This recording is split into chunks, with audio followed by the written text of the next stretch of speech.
Una noche, aprovechando la desorganización que reinaba en el trabajo de la facultad y las normas sanitarias municipales, se las arregló para introducir camufladamente el cuerpo de un recién fallecido en la sala de disección, y le inyectó en mi presencia una nueva variante de su solución.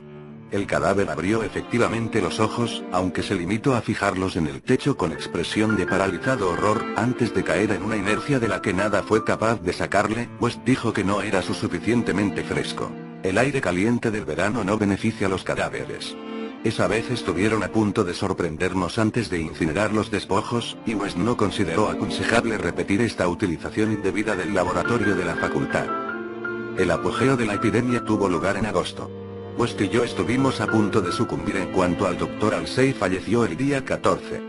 Todos los estudiantes asistieron a su precipitado funeral el día 15, y compraron una impresionante corona, aunque casi la ahogaban los testimonios enviados por los ciudadanos acomodados de Arkham y las propias autoridades del municipio. Fue casi un acontecimiento público, dado que el decano había sido un verdadero benefactor para la ciudad. Después del sepelio, nos quedamos bastante deprimidos, y pasamos la tarde en el bar de la Commercial House, donde West, aunque afectado por la muerte de su principal adversario, nos hizo estremecer a todos hablándonos de sus notables teorías. Al oscurecerse, la mayoría de los estudiantes regresaron a sus casas o se incorporaron a sus diversas publicaciones. Pero West me convenció para que le ayudase a sacar partida de la noche. La patrona de West nos vio entrar en la habitación alrededor de las 2 de la madrugada, acompañados de un tercer hombre, y le contó a su marido que se notaba que habíamos cenado y bebido demasiado bien. Aparentemente, la avinagrada patrona tenía razón. Pues hacia las 3, la casa entera se despertó con los gritos procedentes de la habitación de West, cuya puerta tuvieron que echar abajo para encontrarnos a los dos inconscientes, tendidos en la alfombra manchada de sangre, golpeados, arañados y magullados, con trozos de frascos e instrumentos esparcidos a nuestro alrededor. Solo la ventana abierta revelaba que había sido de nuestro asaltante, y muchos se preguntaron qué le habría ocurrido, después del tremendo salto que tuvo que dar desde el segundo piso al césped. Encontraron ciertas ropas extrañas en la habitación, pero cuando West volvió en sí, explicó que no pertenecían al desconocido, sino que eran muestras recogidas para su análisis bacteriológico, lo cual formaba parte de sus investigaciones sobre la transmisión de enfermedades infecciosas. Ordenó que las quemasen inmediatamente en la amplia chimenea. Ante la policía, declaramos ignorar por completo la identidad del hombre que había estado con nosotros.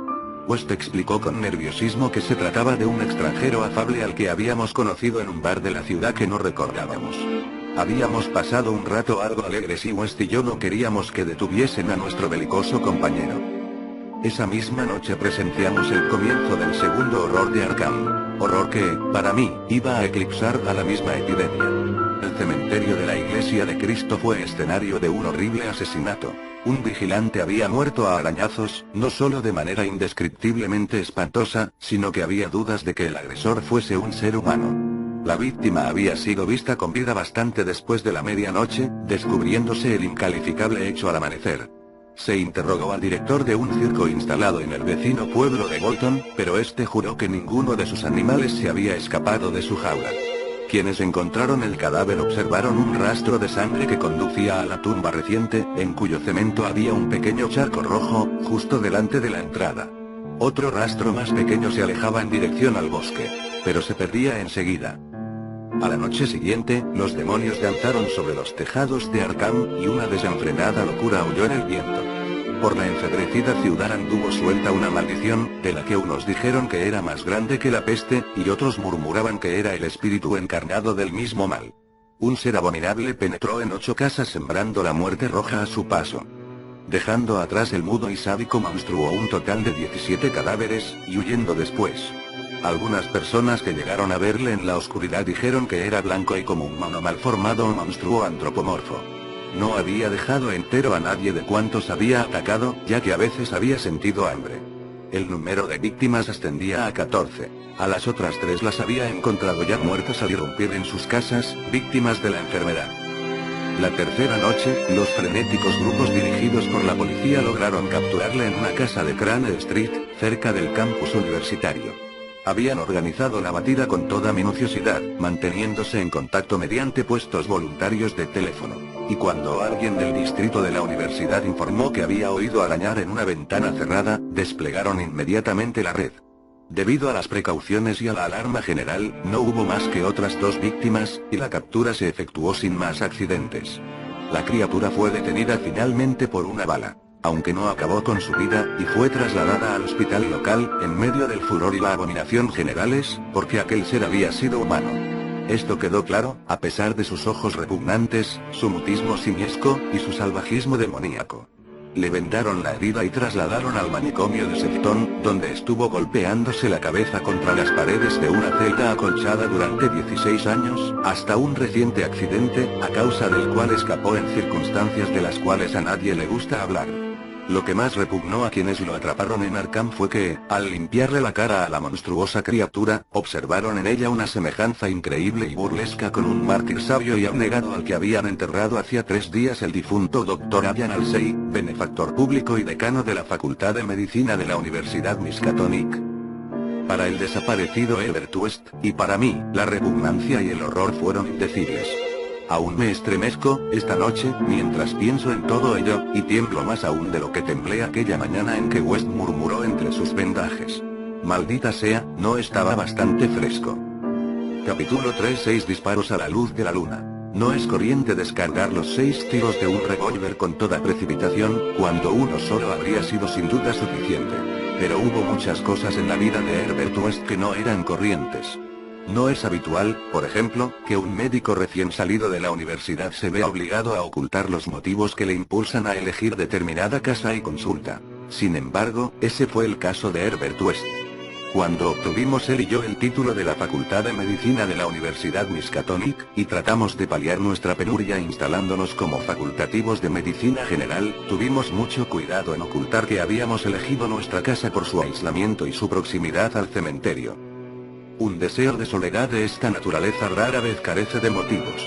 Y como es natural, nosotros los teníamos también. Nuestras necesidades se debían a un trabajo claramente impopular.